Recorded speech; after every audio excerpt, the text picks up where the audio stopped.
তো আশা করা যায় তো সামনে 11টা মাস আল্লাহ রাব্বুল আলামিন তার ভালো কাটার একটা সুযোগ আল্লাহ পাক তাকে দান করবে। এজন্য আল্লাহর কাছে আমরা তওবা করব।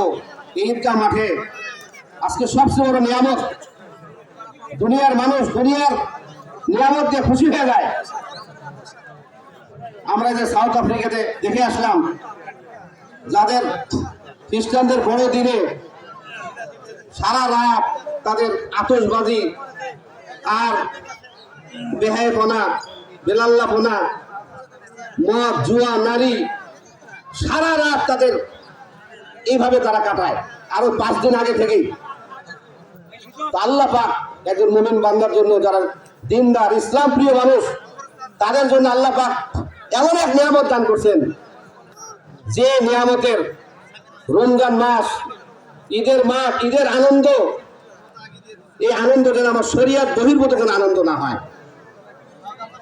যে উসিলাতে আল্লাহ রাব্বুল আলামিন ঈদগাহ মাঠ ভরে যাবে। হুজুর একটু আগে বলল, আল্লাহ রাব্বুল আলামিন তাদের গুনাহ কেমন মাফ করবে, কেমন করে সে তার গুনাহই করবে, সে পবিত্র হয়ে ঈদগাহ মাঠ থেকে সে চলে যাবে। এই জন্য আল্লাহ রাব্বুল আলামিন আমাদের সবাইকে রমজানের শিক্ষা অর্জন করার তৌফিক দান করেন। সাথে সাথে দেখেন